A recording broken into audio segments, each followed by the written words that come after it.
Good morning, everyone, and thank you for joining us this morning for our Nutrient Management Week, part of our second day of our Nutrient Management Week as a part of our uh, crop hour for this year.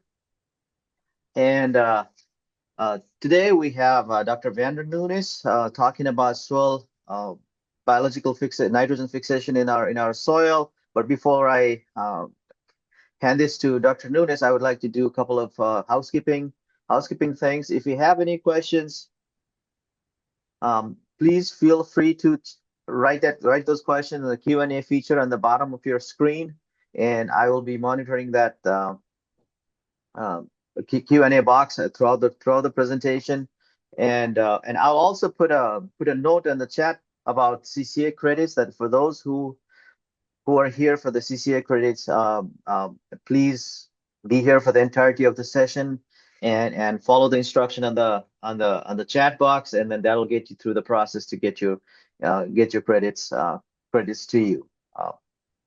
And I'm just a host for this week. My name is David Karki. I'm an agronomist for SDSU Extension, and today we have Dr. Vander Nunes, who is an assistant professor and extension specialist of sustainable ag systems. Dr. Nunes, it's all yours now. Please feel free to share your screen and go with the presentation. Well, thanks a lot for introducing me, David. Let me try to share my screen here real quick. Well, thanks a lot for those present here today. I see a lot of different names, people that I haven't had a chance to meet yet. I'm Vander. I work here at SD State. You may notice a different accent. I'm Brazilian. And today I'm going to be talking a little bit about biological nitrogen fixation in agriculture. You may have noticed a recent growth in interest related to commercial products with the promise of nitrogen fixation. And we're going to touch a little bit on it and talk about some projects that we conducted here in South Dakota as well as in Illinois. And well, to start with, I have these 4 photos. The first one, it's a mollisol in Aurora, South Dakota. And I decided to bring a soil profile picture because our soils are loaded with microorganisms able to fix nitrogen. We also call them diazotrophs. And I also have this Azotobacter, which is a genus with about 8 to 10 different species of free-living nitrogen fixers. Very common, very abundant in mollisols all over the Corn Belt. And these 2 other photos of soybean fields. The top one is in Brazil. I took it from a book chapter. And according to the authors, this plot did not receive inoculant. So I do know that inoculation here in US a lot of times doesn't really make a big difference. But in US, in Brazil, it is a must. Sometimes they even do inoculation during the corn rotation because it's very cheap there, and they want to keep the levels of these bacteria high throughout the year. And in this bottom photo here, this was a presentation given at the Farm Progress Show, photo taken in Wisconsin. So the soybean on the left is 3 weeks older than the soybean on the right. According to the authors, they had some weather issues, I'm assuming rain, for example, and they weren't able to plant them at the same time. And what the authors mentioned here is that the soybean on the left already had nodules established, and they were fixing nitrogen, while the soybean on the right, the young ones, were still establishing the root nodules, so they weren't really taking advantage of biological nitrogen fixation. And this would be one of the reasons why the soybean on the right is way more yellowish than the greener soybean on the left. So as I had mentioned, I'm going to be talking about projects conducted in both Illinois and South Dakota. I moved to South Dakota in the end of 23. So here are some of the folks that have been working with us. This is my former advisor at the University of Illinois, Dr. Richard Mulvaney, farmer Will Glazik. He helped us a lot throughout this project, and some other folks who worked with us in the lab, and other. This is Will Dallas, Will's brother, who also farms over there. And so I'm just mentioning some names of people that helped us, like with, how can I say, either field or lab work or manuscript writing preparation. But there's a lot of people that helped us from both in extension, other professors and other students. But I just couldn't list them all. In red, I have Ken and Laura. These are two students, one in Illinois, the other one in South Dakota. And they kind of took the lead of these projects, one there and the other one here. Laura is my first master's student here in South Dakota, and she's about to finish her work. Some of the slides that I'm going to present today, it's all her credit. I basically took it all from her, and she's doing great. She's about to be done. Let's go there. So there's basically, when you think about nitrogen fixation, I know the presentations should be focused only on, I'm here to talking about biological, but I think that would be relevant to mention that there are three different pathways for nitrogen fixation, converting denitrogen or nitrogen gas into reactive forms of nitrogen, such as ammonia, ammonium and nitrates. The first one is this atmospheric fixation. We're only talking about 1 to 15 pounds of nitrogen fixed per acre per year. So it's a very tiny contribution when compared to industrial fixation and biological nitrogen fixation. BNF is a little bit behind industrial fixation. Nowadays, industrial fixation is the main source of for this and fixation in our planet. And when you think about BNF, about a third of it comes from agriculture. Most of it from symbiotic organisms in crops and plants like soybean, alfalfa, clover, peas, and it's a long list. And the other 2/3 come from either aquatic systems like oceans, cyanobacteria, ponds, rivers, and as well as other terrestrial ecosystems like the coniferous forests, North US, Canada, Russia. They're well known for biological nitrogen fixation through free-living and endophytic bacteria, as well as the savannas in Brazil and Africa, for example. They are also well known for some contribution on this end. So the first one, this atmospheric fixation, is it happens through lightning events. So I remember last year during some of the nights here in South Dakota, we had a lot of lightning and a lot of nitrogen fixation was being fixed during that time. Here we have the actual equation, the chemical equation of what's going on. We're converting denitrogen in nitrates in this case. It's a process that takes a lot of energy. And it happens because our atmosphere is loaded in denitrogen, right? Now, the industrial fixation, which is the most important process nowadays in terms of total contribution, there's basically two different ways. This is a process that was discovered over 100 years ago, a famous process called Haber-Bosch, in which we're able to convert denitrogen into ammonia. It takes a lot of energy, high temperature and pressure to do so. Here are some of the numbers. And you also need natural gas to provide, it's one of the sources to provide hydrogen gas. It's a process that releases a lot of CO2 in the atmosphere. But however, it's the cheaper and the most used in the world nowadays. And more recently, maybe since 23, we have what we call as green ammonia, which is nitrogen fixed industrially, utilizing electricity to hydrolyze water and produce ammonia. This process is, of course, 100% renewable and green. However, it's more expensive, and the numbers do not yet compare with the Haber-Bosch route. Okay. Oh, one thing that is important to mention: most of the nitrogen produced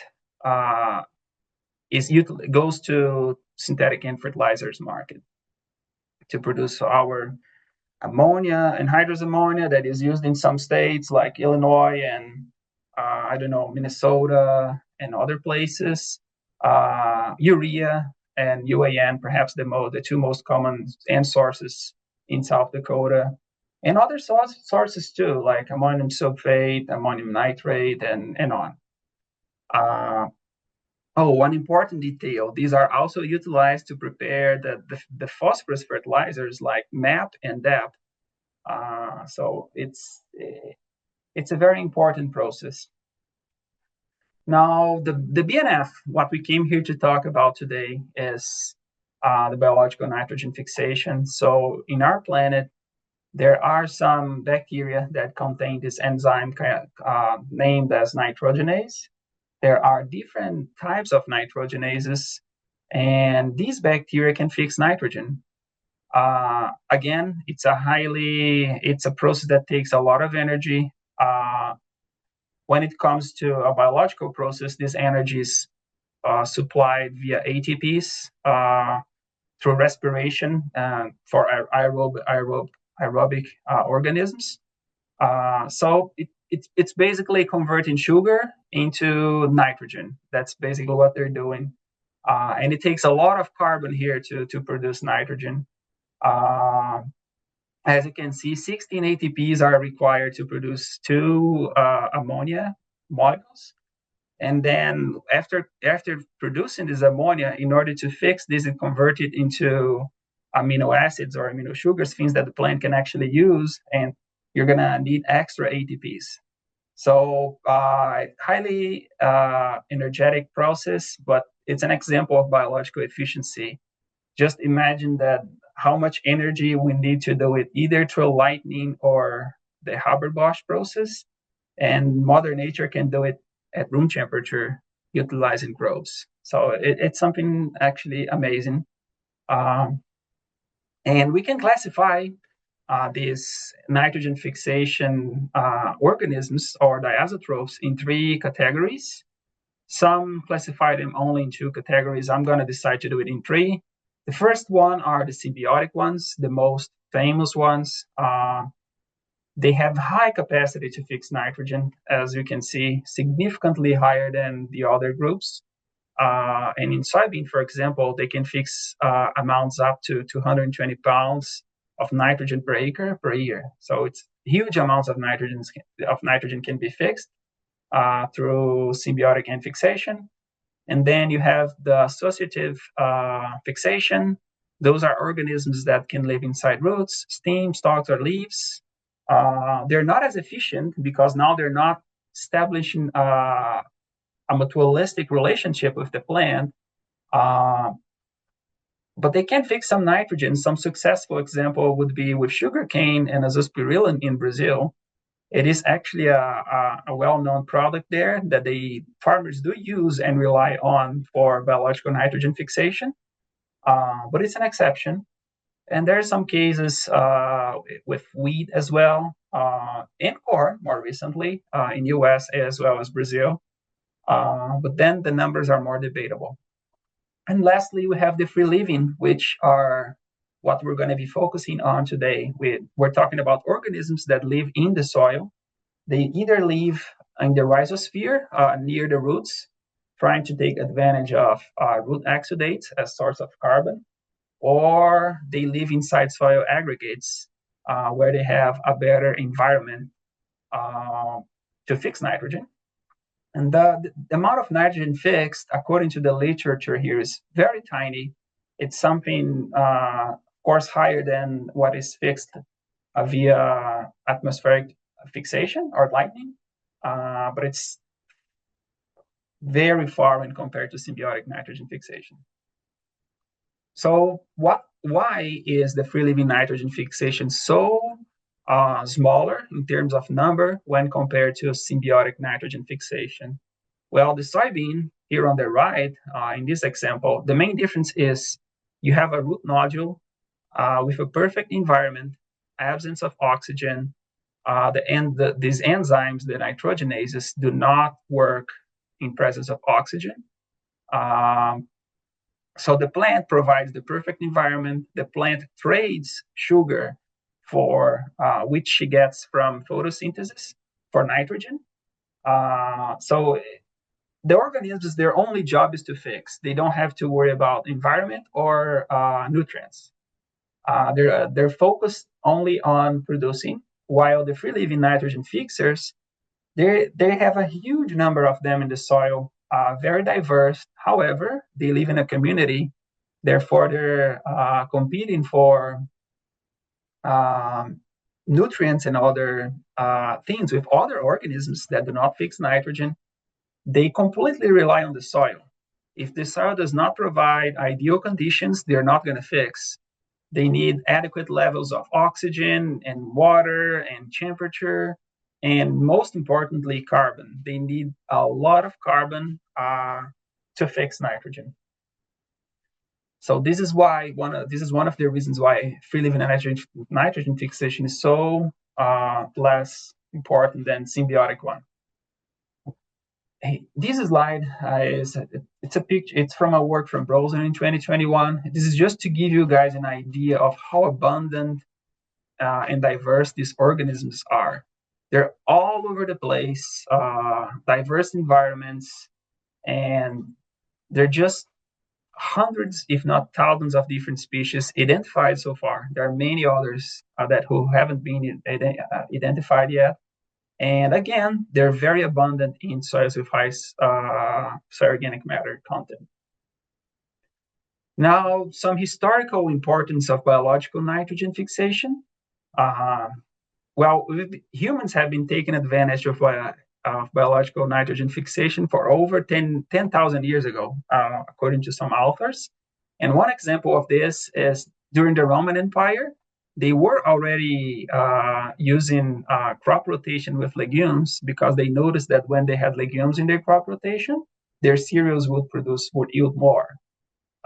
They, of course, they didn't know the biological process and chemical processes behind it, but empirically they were using BNF. More recently, over 100 years ago, Midwestern ag, corn was grown in rotation with forage legumes as green fertilizer, right, through plant residue. And this is according to Hopkins, which was in Illinois.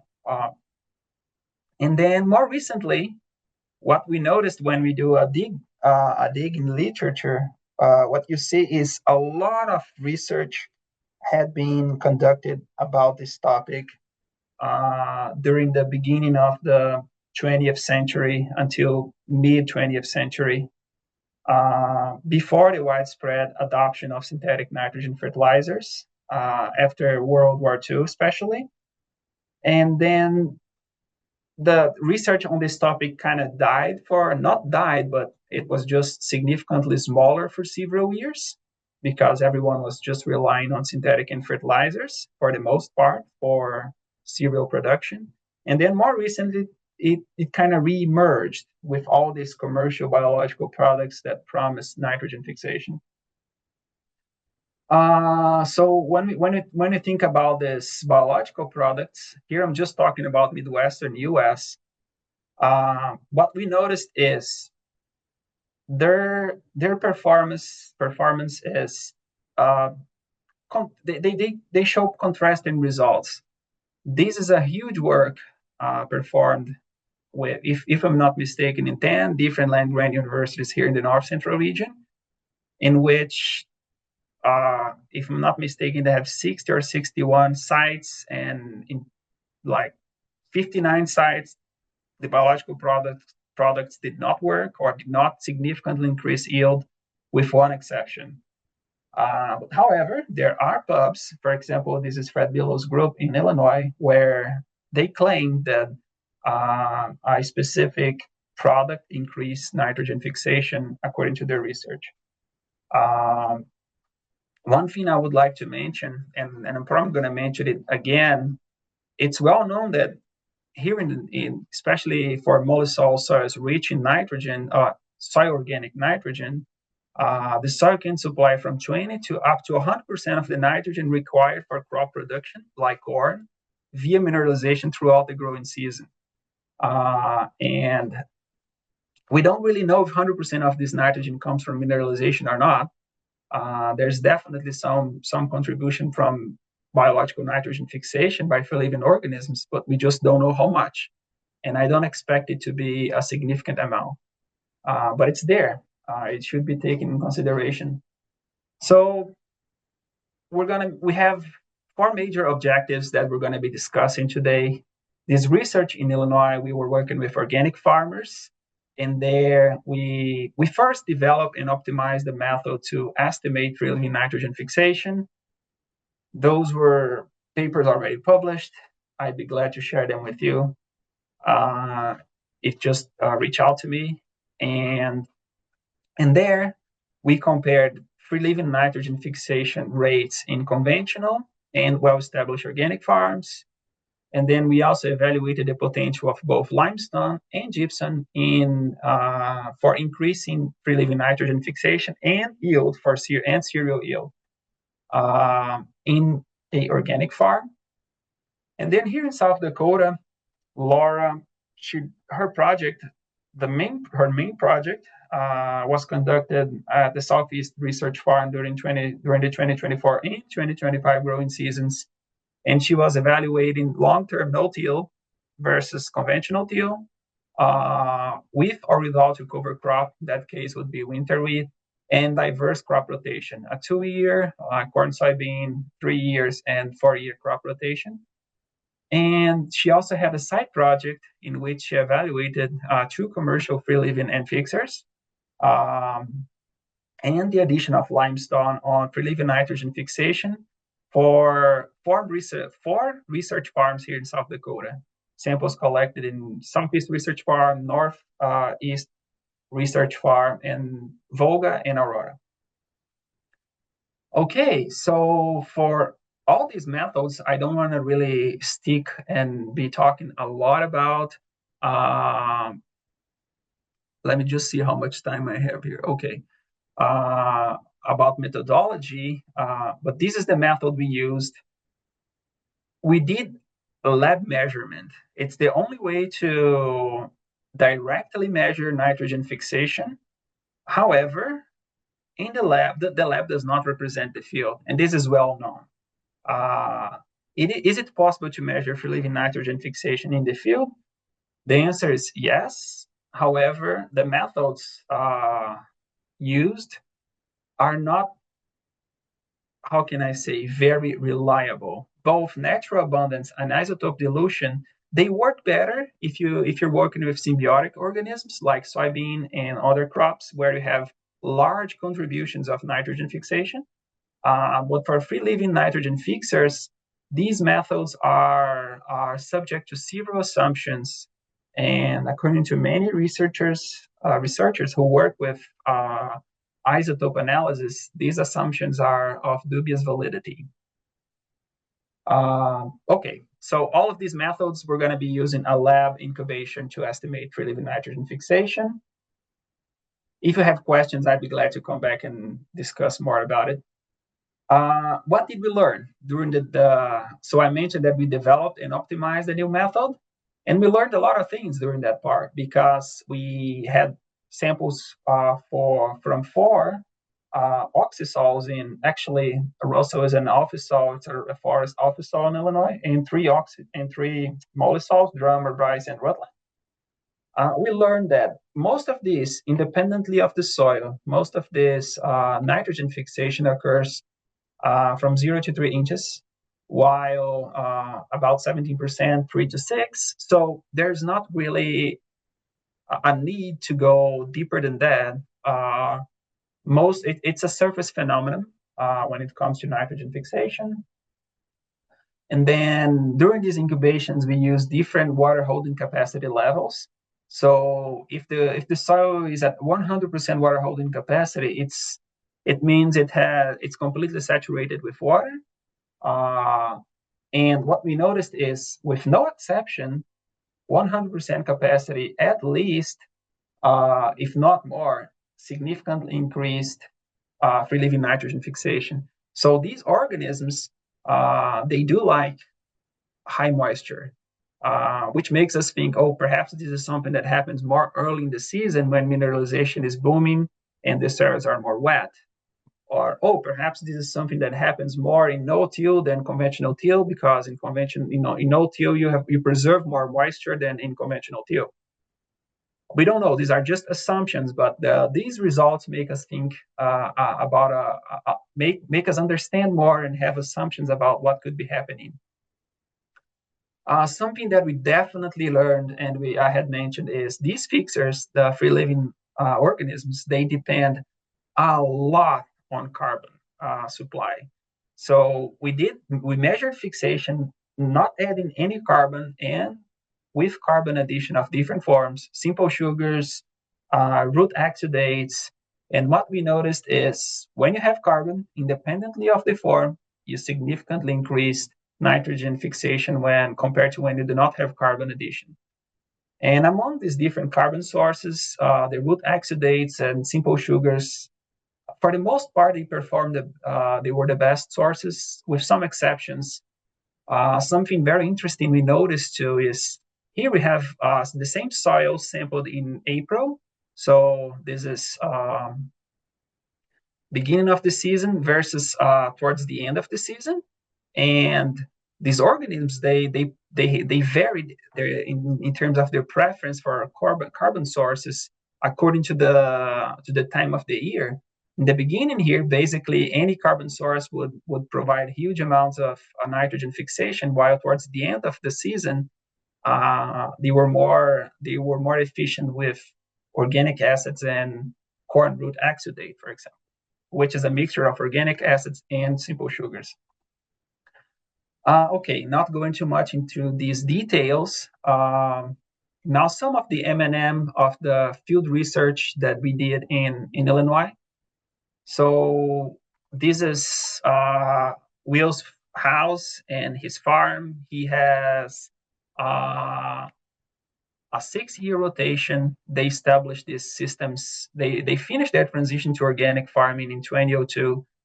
He includes livestock, so he has some Angus cattle there.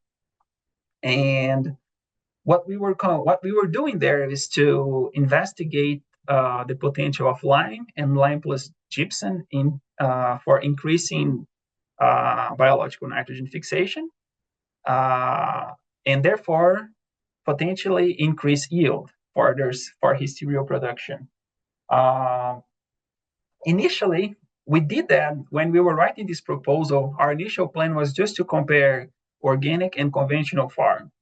And then Mulvaney and I were like, well, but then we're not going to really be helping the farmers. Can we actually try something that would have potential to help the farmers? Since we were working with organic farms, limestone, there is limestone that can be used, both limestone and gypsum, that can be used in organic farms. As soon as they are mined, they do not come from other chemical processes, then it's okay. So they're organically certified. And that's what we did there. If you have more questions, I'd be glad to come back here. Here is their rotation. They have a 6-year rotation again. Very interesting rotation. This grass mixture is composed of several different species, and there's grazing, there's hay production. They have cereal rye, corn, soybean, very interesting stuff. A lot of cover crops, And yeah, I mean, if you have questions again, I'd be glad to come back. These two photos were taken at his farm. This is the corn, a corn plot, 2023, and here's the cows grazing on alfalfa red clover grass mixture. Another plot. And why did we decide to try limestone and gypsum? I had mentioned that a lot of research had been done around this topic in the beginning of the 20th century. And this is a big example. Look at this work that was done by Martin and collaborators in 1937. It's actually not only 37, they have about 3 or 4 publications related only to this project. Imagine back then, with the infrastructure they had, which is significantly different than nowadays, they were working all over Iowa, over 200 sites.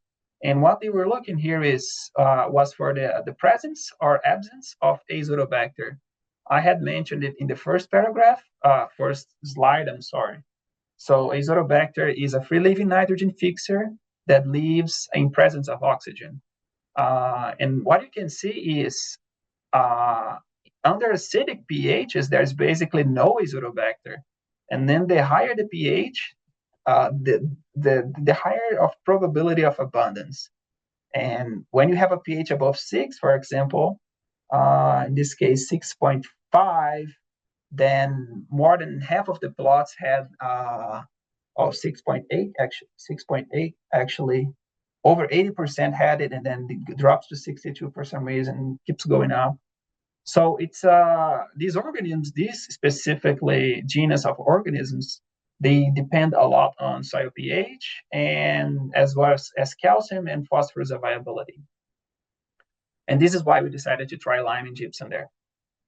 Some of the results that we obtained there in Illinois. So we applied pale lime in 2021 October, and our first sampling here was in 2023. So we allowed a whole year for the lime to actually react, a whole growing season, I should say. In 2022, we allowed the lime to just react, and then in 2023 we started our measurements, and we applied a huge amount of lime. Something that you follow, if you're following recommendation systems, either Illinois or South Dakota, some of these sites, you did not even have to add lime, and for other ones, if you had to, you would have to apply just a small amount, like a ton or ton and a half of lime per acre, and we applied like 10 tons per acre. So and there's a reason for it. We just decided to apply a huge amount because we were looking at if this treatment would have an impact on yield and nitrogen fixation, and that's indeed what we observed.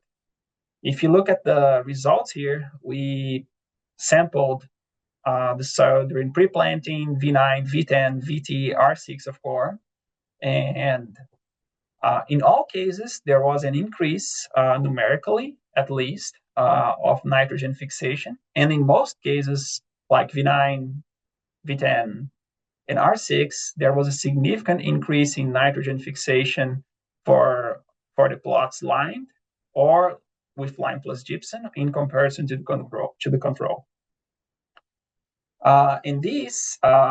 And here we have yield results. I only have the corn harvest results for 2023, the figure here. I didn't have time to prepare the results for 2025 and 2024. In 2024, we did not see significant differences, and in 2025, we had similar results with the 2023. 2024 was more of a dry year there, and 2025 more of a wet year there. Perhaps this could help us explaining these results. We're still working on the manuscript, so we're going to have to investigate why. But in 2023, for example, the lime increased nitrogen corn yield in bushels per acre when compared to the control. Of course, this productivity here is way smaller than what you would expect for for Illinois for similar soils there, but this is organic. This is an organic farm. This farm does not see synthetic fertilizers for over 20 years. So they're only relying on manure and green fertilization and biological nitrogen fixation to supply nitrogen. So, and thinking that the price of organic corn is about double the price, if not more, when compared to the conventional corn, it's actually not bad what they're getting there. This is photos of us applying the lime there in the field. We had to apply a huge rate, so it was something interesting to do. Then now these are results related to comparing the conventional farm and organic farms in terms of nitrogen fixation. This was the main idea of this project in Illinois, and what we noticed is under conventional farming systems, well, a little bit of a background here. We were comparing the same soil series, which is Drummer, one of the most highly fertile mollisols in Champaign County, where the University of Illinois Urbana-Champaign is located. The farms are really close to each other, less than 2 miles apart. Therefore, they were subject to very similar weather conditions. The conventional farm, they had a 2-year corn soybean rotation. That year, they applied 200 pounds of nitrogen during pre-planting plus side dress, 200 pounds total in the form of UAN. And I'm mentioning nitrogen here because synthetic nitrogen fertilizers downregulate biological nitrogen fixation. And what we can see here is the organic farms, there's two different rotations, a 4-year and a 3-year rotation. In both cases, there was a significant increase. I do not have stats here, but I do not need stats to say that this is a significant increase in nitrogen fixation for the organic farms when compared to the conventional farm. Yeah, so just to have an idea, where a lot of you're going to see a lot of these figures with milligrams of 15N fixed per kilogram of soil. Milligram per kilogram corresponds to ppm, and 10 ppms in a layer of 0 to 6 inches would correspond to 20 pounds of N per acre, for example. So you can make some conversions and play with numbers if you want. Now, the experiment in South Dakota. The experiments in South Dakota. The main one, I took this slide completely from Laura, even the figures and everything. And what you can see, so she did her research at this in Bearsport. There they have a 34-year-old, if maybe now 35, long-term no-till. And we're comparing this long-term no-till with conventional till. They have 3 different rotations: a 2-year corn soybean, a 3-year corn soybean oats, and a 4-year corn soybean oat rye. And we were also comparing presence of absence of cover crops, in this case winter wheat. And we also were comparing no-till with conventional till, right? So this is all the comparisons we had there. And Laura got a lot of results. And I'm just going to focus on the pH because it's what I'm focusing this presentation today. But there's other factors that significantly changed nitrogen fixation too. First one, and in my opinion, one of the most important ones that we observed, and it goes against what we thought that would happen, is we believed that previously, and according to the literature, that in no-till, we would have a higher nitrogen fixation than in conventional till. Why? Because in no-till, you have higher aggregate stability, overall higher soil health, and well, we're going to have more carbon, bioavailable carbon. That's going to be great. It's going to fix more in no-till. And then we get our results, and we notice the reverse. And we were upset at first, but then we started to understand what was actually going on. Look at the pH of the conventional till. These are four field replicates. So this is an average of 4 replicates. And the same here. These are standard deviations in all of these figures for 4 field replicates.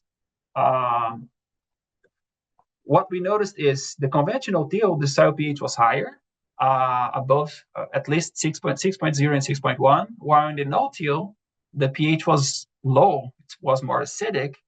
Going back to the work in Iowa, you remember the presence of the azotobacter, for example, a big player in nitrogen fixation in these systems.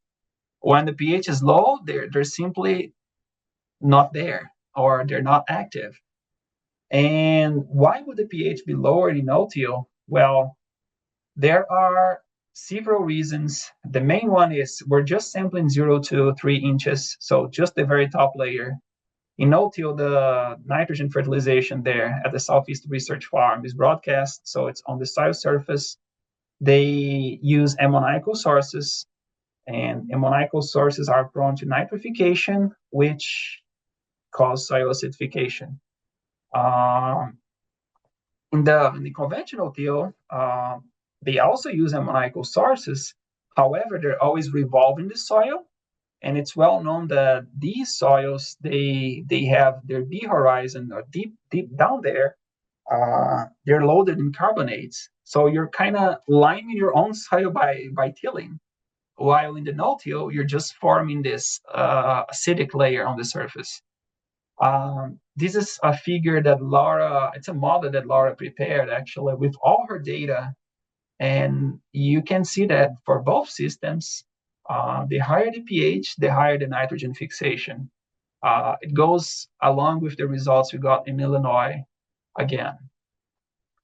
And then this is the only thing I wanted to talk about. This specific research, there's a lot of there are effects of cover crop which were not observed in 2024, but were observed in 2025.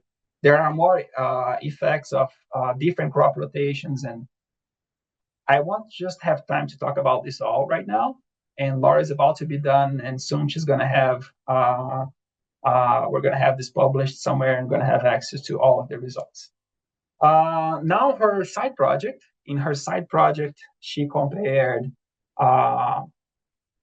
after seeing her results with the field work in 2024, we decided to do a lab research. We collected soils at 4 different farms. I think I had mentioned, right, Northeast Research Farm, Southeast, Aurora, and Volga, both near Brookings. And what we noticed is, so we tried different biological products. I decided not to put the name of the biological products because we're just trying it in four different soils in the lab. Maybe these biologicals would work in the field, and I don't want to try to say bad things about a product because it didn't work in one experiment in the lab. But both contain free-living nitrogen fixers, and we followed the instructions in terms of storage and application of these products.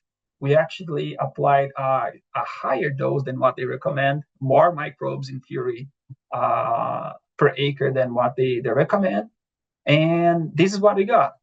So liming, no effect in both soils. These are just 2 soils. The story is yet to come. What you can notice here is these both farms already had soil pH above 6, 6.4, 6.6. With liming, we increased we applied lime and we let it incubate for 3 months, actually maybe 4 months, in the lab at 25 or 77 Fahrenheit, with water kept at maybe 40 to 50% water holding capacity. So there was moisture, there was temperature, everything that lime needs to react. And we did see a significant increase in pH after this time. And then we applied the biological products and we let them work, and we measured nitrogen fixation.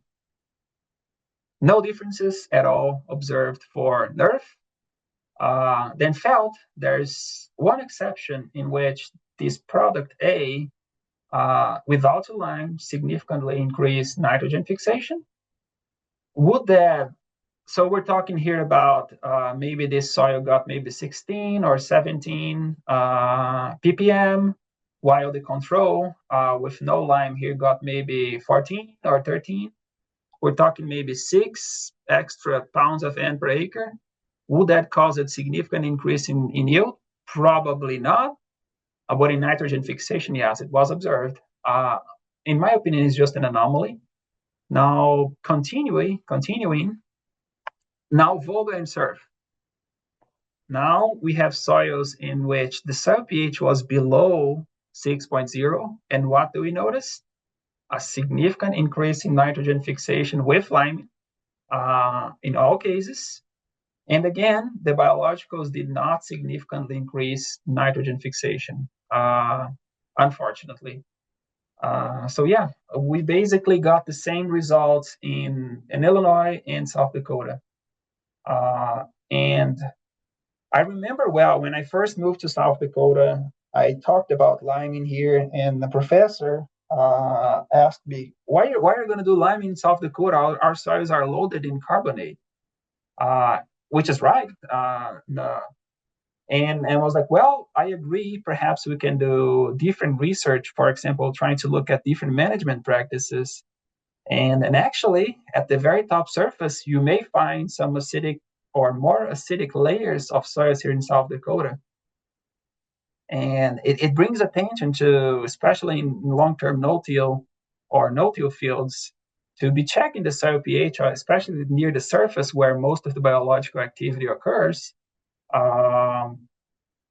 That it would be important to keep it at least above 6 if you want to maximize nitrogen fixation and other processes. So some of the conclusions from these different works, well, we noticed that there are several environmental, edaphic, and management factors that impact nitrogen fixation. Perhaps the most important ones that I would like to mention are soil pH, and inorganic and inside organic matter. Of course, we saw that moisture and carbon are extremely important. Soil pH, if pH is below 6, we saw a significantly decrease in nitrogen fixation.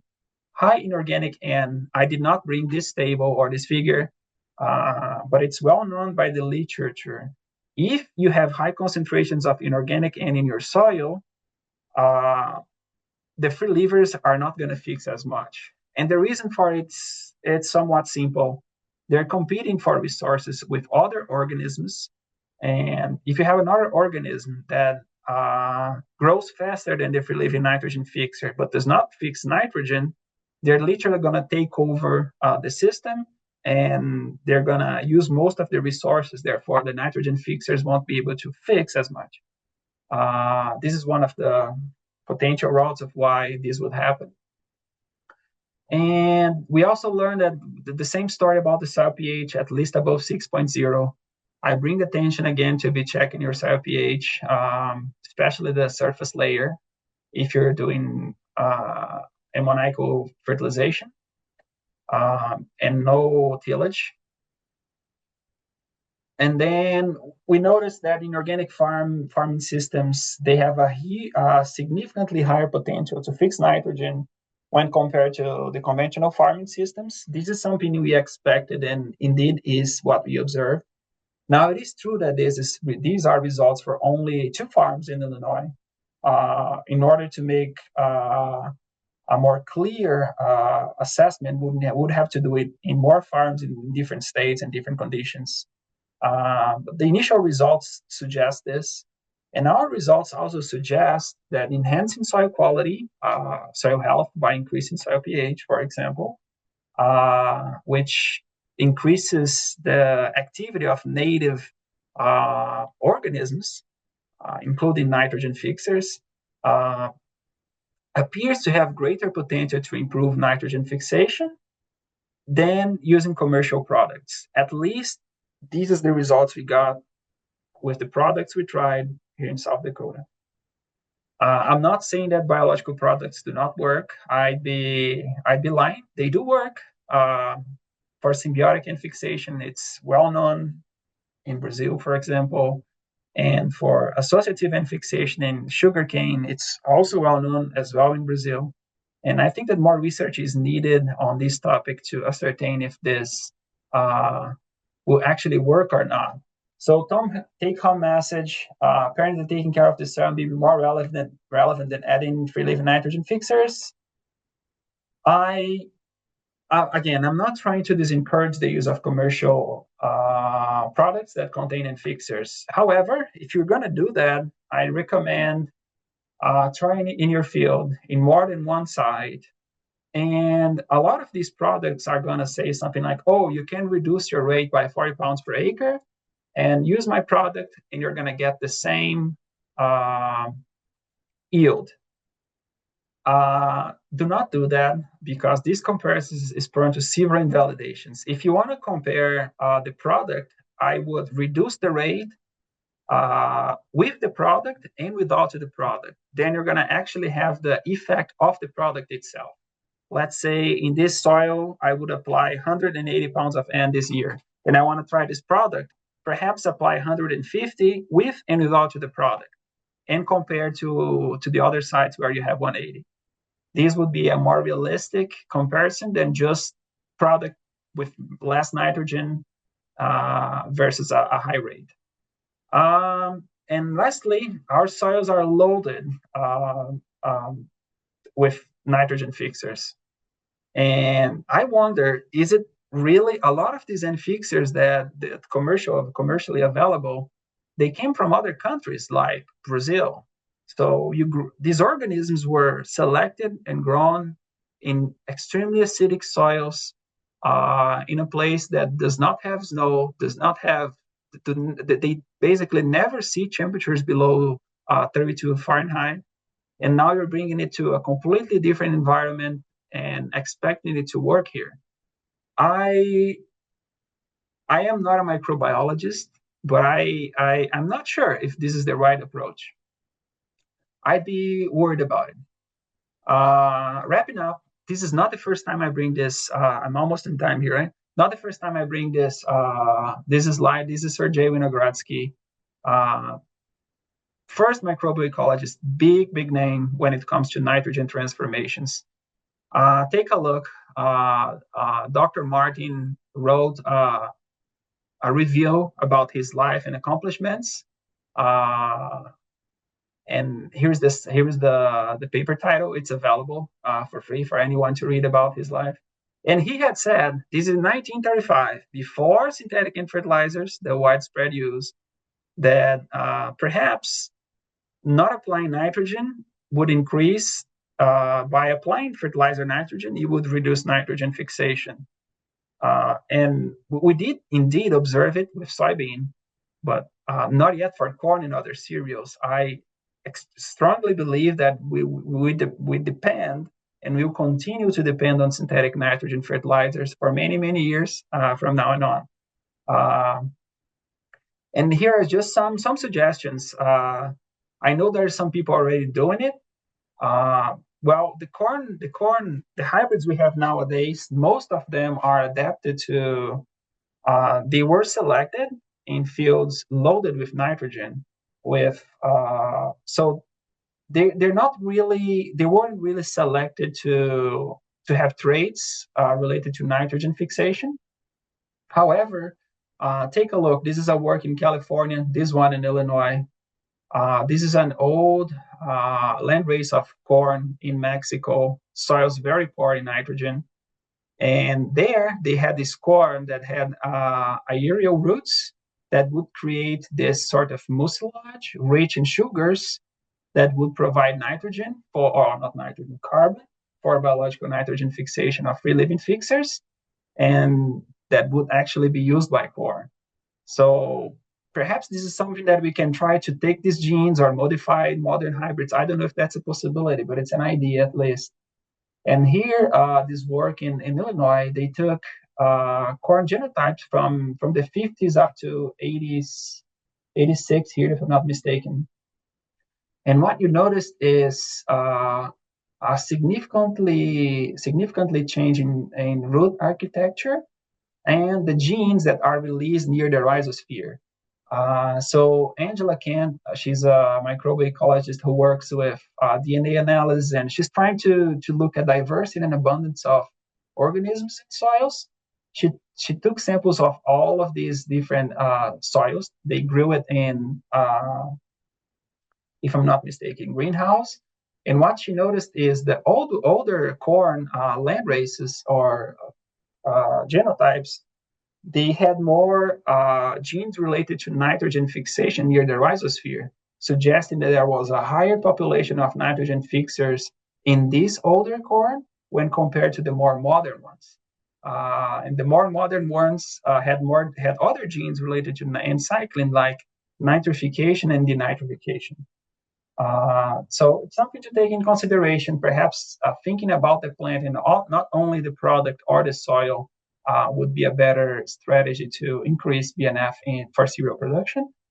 And well, I hope I didn't went over time. I'd like to thank you, and I'd be glad to take questions. Thank Do you, you want me to stop Dr. sharing, Nunes. David? Yeah, you can keep your slide. I can still Okay. talk, and I think hopefully folks can hear me. Yeah, there are a few questions. First of all, thanks for your presentation. Sure. So I'll start with the first one here. Did you do any trials looking at gypsum alone versus gypsum plus lime? We did not. We thought about it, David, and then what happened is if we had a treatment, let me go back there. If we had a treatment with gypsum itself, we believe that the would be a little bit too much for us to handle. Would double the number of samples we had, right? And the when we think only about yield, it's doable, but measuring nitrogen fixation is very time consuming when we use isotope analysis, and we decided not to have. I do regret not having it because we did some effect of gypsum, especially in nitrogen fixation. But nope, we didn't. So something we should have done. Yeah, thank you. And if you have question to the previous question, please feel free to type that in also on Q&A feature. So there's another question here. Did you account for organic matter mineralization differences between no-till and conventional till? I'm assuming this is for your Beresford experiment. Oh, here? So let me go back here, the Beresford one. So the way we measure nitrogen fixation, we have an atmosphere with labeled 15 and 2. Therefore, what we do is, if there is any N15 in the soil, we know that it came from nitrogen fixation. We're not, if you're doing isotope dilution or natural abundance, you're going to have to take in consideration nitrogen mineralization. But if you're measuring nitrogen fixation using the direct approach in the lab, you're only measuring nitrogen fixation. Then you're taking apart all the other concerns. However, as I had mentioned, in the lab, you're not replicating field conditions. So we know that what we're measuring is nitrogen fixation, but it doesn't mean that the rates we're measuring are actually what would happen in the field. Thank you. Yep. There's another question. This is the last question I can see on my end.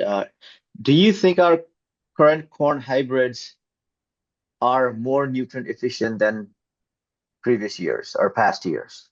Oh, for sure. 100%.